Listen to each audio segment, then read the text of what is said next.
ฮู้แล้ววันที่15ผู้ใดเป็นคนนำพาเข้าสำรวจถ้ำหลังจากที่กู้ภัยไปประมาณ 8-9 มื้อสบายดี FC ชาวโซเชียลทั้งหลายพี่น้องฟังไทยพี่น้องฟังลาวผู้ที่ติดตามการเคลื่อนไหวอยู่ในเมืองล่องแจ้งแขวงไส้สมบูรณ์นับตั้งแต่วินาทีทีมกู้ภัยไทยลาวได้ถอนกำลังออกไปหลายคนก็หมดกำลังใจหมดหวังไปตามๆกันบอกว่าคงจะบ่มีการค้นหาคงจะบ่มีการเคลื่อนไหวใดๆทั้งสิ้นแต่ว่าทีมงานของกู้ภัยไทยก็บอกว่าการถอนกำลังออกมาครั้งนี้นี่ได้มอบภารกิจให้ทั้งฝั่งลาวเป็นผู้ติดตามเป็นผู้ค้นคว้าต่อไปถ้าหากว่ามีโอกาสเหมาะเจาะยามใดก็จะเข้าไปลุยทันทีแต่ปรากฏว่าไป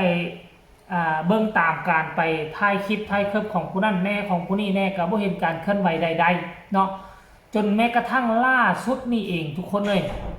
หลังจากอาจารย์ติ้งลีเพิ่นได้ไปบุญบังไฟแล้วเพิ่นก็ไปเยี่ยมยามหน้าถ้ำแล้วเพิ่นก็ออกมาเฮ็ดคลิปยืนยันว่ามันบ่เหมาะสมที่จะเข้าไปน้ำยังเต็มในถ้ำหลายสิ่งหลายอย่างบ่สามารถที่จะดำเนินการได้ในช่วงนี้เพิ่นตอบชัดเจนแต่ว่าล่าสุดหลังจากอาจารย์ติ้งลีเดินทางกลับนครหลวงเวียงจันทร์วันที่15นี่เองโอ้โหโชคเข้าข้างแล้วโชคเข้าข้างญาติพี่น้องของ2 คนที่ติดในถ้ำไปสำรวจเบิ่งปรากฏว่าน้ำลดหวบลงทันทีทันใดน้ำลดหวบลงจนเฮ็ดให้ญาติพี่น้องมีความหวังฮึดขึ้นสู้เทื่อนึงเกณฑ์กำลังพลไปประมาณ 6-7 คนแต่ลงไปในถ้ำมีเพียงแต่4 คนเมื่อวานนี้เฮ็ดคลิปไปแล้วคลิปนึงแต่บ่ฮู้ว่าหลายคนก็ยังสงสัยแม่นทีมกู้ภัยบ่แม่นทีมนู่นทีมนั่นบ่สรุปแล้วคันสิว่าทีมกู้ภัยก็ยังเว้าบ่ได้เต็มปากทีมตุนนำโดยบ่าวเอนำโดยเท่าเอทุกคนเท่าเอเป็นบุคคลที่ยืนเคียงข้างนับตั้งแต่วินาทีกู้ภัยไทยมาที่ถ้ำล่องแจ้งเนาะเป็นมือทำอิฐเลยที่ซวยเป็นผู้นำทางให้กับกู้ภัยไทยเป็นผู้ยกลากอุปกรณ์สรุปรวมแล้วเขาเก่งบ่อาจจะเก่งซ้ำแม้กระทั่งกู้ภัยไทยก็ยอมรับ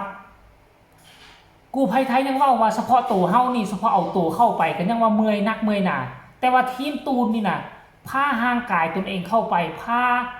ทางหายใจนะทางออกซิเจนอุปกรณ์ต่างๆคือ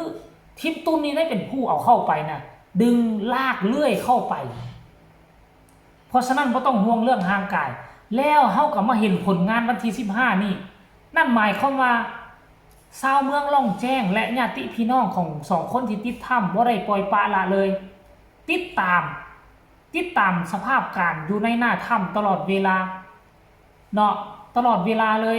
พอจะมีโอกาสเขาลุยทันทีวันที่15ผ่านมานี่พาเขาเจ้าเข้าไปใช้เวลาหลายชั่วโมงเติบเนาะ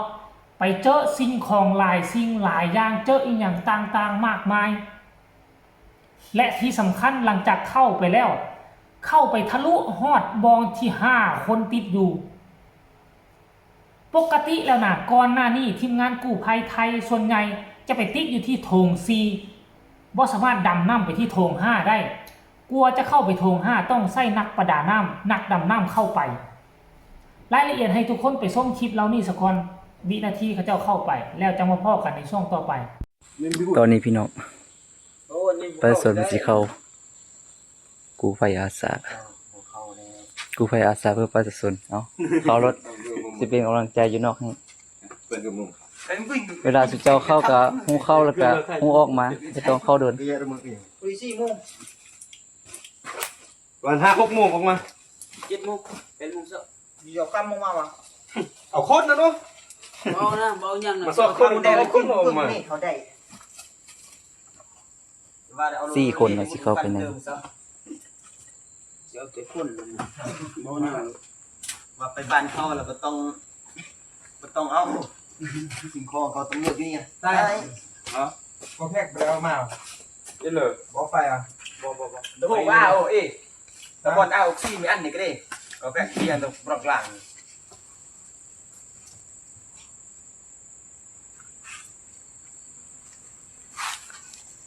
กินเยอะสุดเลยมันก็แพ็คบนเงินลงดีคนทางคนไกลคนฟังไฟเดือดเพื่อแบบนี้สัตว์แย่มาก มันจะยุบข่ายนี่ไปเอาก่อนนี่เอาแห้งกินตรงนี้ ถ้าเบื้องตัวลงมาพี่น้องมันสิตอนนี้เขาออกมาเลย แม่ความเจียวของเขาเสียคุณอ่ะเมา ออก เล มาย วัน ส นี้ องสามคนละคนหนึงก็ออกมาเลย เอ้ยเอา ยัง กล่อง เหลือ มันอ แค่ อก คน มา เดียวอยู่ใน ลาออกมาใส่ละห้องสิคอสิแฮปกูมีสัญญาณ ลบไว้ข้ออีก นกเด็กอ่ะพอลองมันทันแหละ เป็นแนวใดไปฮอดใส่ฮอดมันเก้าหัน น้ำอยู่บนเก่าเนาะแบบเช่าเหรอ น้ำก้น ฮอดบนเก้า ความเจ็บหัวเขา ฮอดมันห้าแล้วดำน้ำเข้าไปบ่ได้น้ำไหล คือสิแตกนี่แหละหัวเขาน่ะคนหินเท่านั้นน่ะป้ากึกอยู่มีแต่คันหูใส่ออกซิเจนไปฮอดหันแล้วพากันนั่ง โอ หัน ซี่กำลังออกมา ให้น้ำมันใส่แล้วก็ใส่ออกซิเจนข้ามไปทั้งนั้นเลย หลายคนก็สิโหดีได้คนนี้เนาะเอ็ดในคลิปเดิมตัวนี่เป็นเครื่องนั่นว่ะเครื่องของกูภัยที่ กล่องดำ โอ้ยังเอาออกมาได้เต็มเนาะ บุเปียกว่ะบุเปียกแล้วที่งาน ตอนนี้พี่น้อง เห็นแล้วบ่ทุกคน ก็เป็นตาหน้ายิ้มดีมีความหวังขึ้นมาอีกครั้งหนึ่งได้ขนาดอุปกรณ์บ่มีครบได้ปกติกู้ภัยไทยช่วงตอนที่อยู่เนาะกู้ภัยลาวไทยช่วงตอนที่อยู่ไปเฮาแต่โถง4ได้โถง5นี่เลยมันให้นักประดาน้ำคือครูเบ้นกู้ภัยไทยแล้วก็มิโกะใส่ออกซิดำเข้าไปจึงไปเจอ5คนแต่ว่าครั้งนี้บ่มีบังออกซิบ่มีอุปกรณ์ออกซิใดๆเขาเจ้าทะลุไปฮอดโถง5ได้เฮ้ยไปฮอดโถง5ได้โดยที่บ่ต้องใส่บังออกซินั่นหมายความว่าเพดานกับระดับน้ำนี่มันลดโตนกันหลายแล้วยังเหลือแต่ว่าสิเข้าจากโถง5เข้าไปหาโถง6คาดว่า2คนติดอยู่ไปบ่ได้เพราะน้ำขึ้นสูงถ้าหากว่ามีอุปกรณ์ดำน้ำเนาะความจริงอุปกรณ์ดำน้ำอยู่แต่ว่าด้วยความว่าเท่าเอกก็บ่ได้ชำนาญเกี่ยวกับเรื่องนี้ก็เลยบ่เสี่ยงบ่ได้เฮ็ดอีหยังโดยพละการเนาะ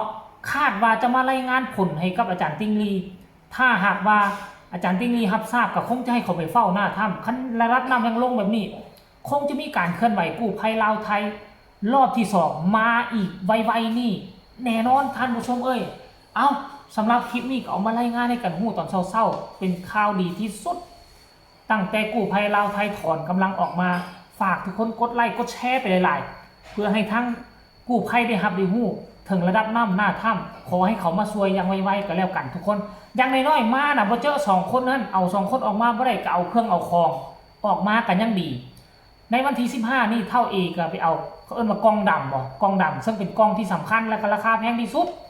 เท่าเอได้เอาออกมาให้แล้วเด้อน่าจะเอาไปไว้ในเงินเท่าเอปลอดภัย 100% ตุนเอเอาเก็บรักษาไปแล้วฝากทุกคนเอาไว้ซ้ำนี้ก็แล้วกันสบายดี